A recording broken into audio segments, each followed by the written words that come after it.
कि डरती है राहुल गांधी से बीजेपी और इसीलिए ये सब हथकंडे अपना रही है। लेकिन अगर इसे डिस्क्वालिफिकेशन एक्ट के हिसाब से देखा जाए तो राहुल गांधी के साथ वही हुआ है जो अब्दुल्ला आजम के साथ हुआ, जो आजम खां के साथ हुआ। जैसे ही सजा का ऐलान हुआ है उसके बाद उनकी संसद सदस्यता रद्द की गई है।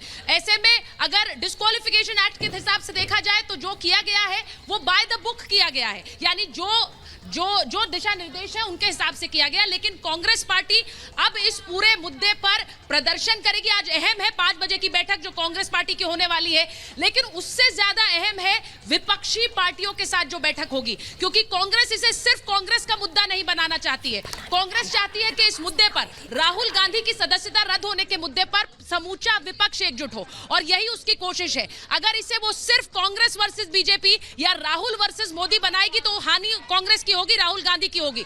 लेकिन इसे वो विपक्ष वर्सेस मोदी का मुद्दा बनाना चाहती है, विपक्ष वर्सेस बीजेपी का मुद्दा बनाना चाहती है। और मुझे लगता है कि उसी कड़ी में अब कांग्रेस ने कदम आगे भी उड़ा दिया। बिल्कुल सुचारिता, और अभी आपने सुना भी आचार्य प्रमोद कृष्णम हमारे साथ जुड़े थे, और थोड़ी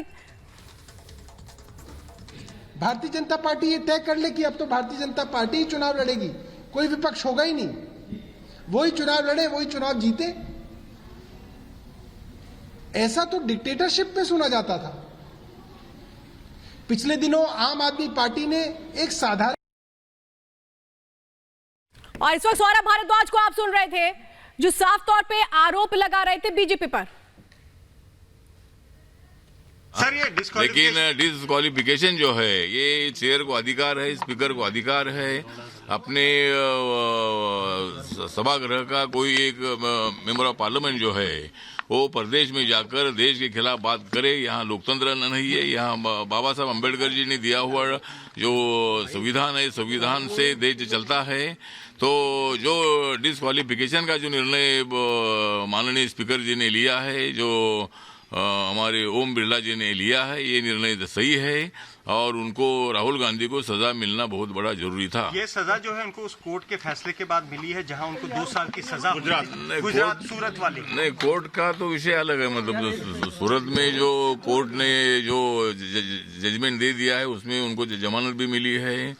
उन्होंने मोदी नाम का बहुत बड़ा अपमान करने का काम किया था, और इसीलिए कोई आदमी सूरत के कोर्ट में गया था, तो सूरत के कोर्ट में उनको 2 साल की सजा दे दी है, तो वो तो विषय अलग है।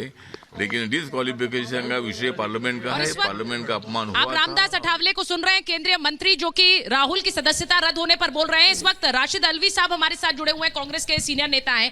राशिद अल्वी साहब, राहुल गांधी की सदस्यता रद्द की गई है और सरकार का कहना है कि बाय द बुक, यानी कि जो डिस्क्वालिफिकेशन एक्ट कहता है उसके तहत ये सदस्यता जानी थी।